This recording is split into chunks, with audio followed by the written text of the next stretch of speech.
Nos dul aweta que nós vai instalar Peace Pole, então esse é um símbolo de paz, de paz mundial. Então no mundo tem hopi Peace Pole instalar, então é voral para recordar tu gente para nós viver na paz, viver em harmonia.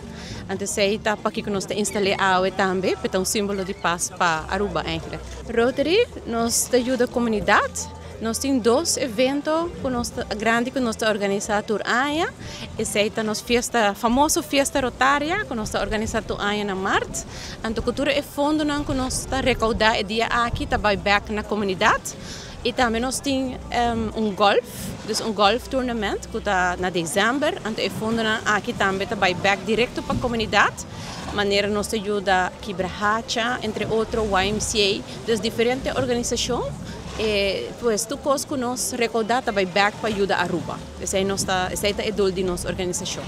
Me quero agradecer também ao povo de Aruba, que sempre suporta nos eventos, que suporta nos golf, e vooral nos festa rotária e nos famoso rifa de auto. Nós também temos trobe aqui onde vamos ganhar auto.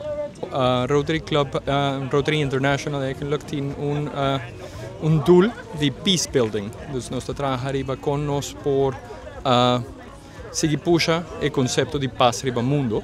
Então, Rondi Mundo tem movement para plantar peace poles. Aqui está monumento de paz que vai Rondi Mundo. Então, nós vai pôr o primeiro peace pole dentro da água no mundo. Tem mais de 250.000 peace poles registrados no mundo. Então, é o primeiro que está registrado para a água na Aruba. Na Aruba tem peace pole cava, para trás de Alto Vista tem Peace Labyrinth. Então, ano passado, grupo pone peace pole aí.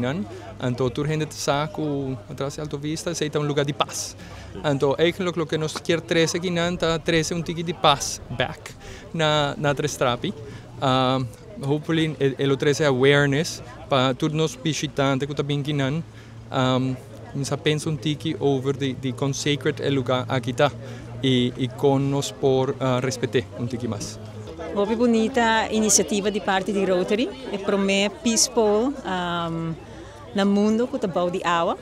Que quer permitir nos para ressaltar nos água, nos boniteza e unir nos valor seguro grande que nos oferece como Aruba, pero está permitindo também unir-nos na causa de Rotary que está chamada para paz mundial e uma Aruba que está para esse também, esse ser extra bonita também. Me quer para nós local, para nós comunidades, mas também para nós visitantes. É mensagem universal e Aruba está unindo mesmo a mensagem em água de maneira única. Pois me mira diferentes benefícios, me chama hope para bem na Rotary, nessa uma iniciativa. Agradecendo também para termos presente para momento único aqui e uma cerimônia que não é mais bonita, mas também mais emotiva. Que não está praticar ballet sincronizado em água, pois hobby bonita, nós queda hobby inspirar e hobby agradecido.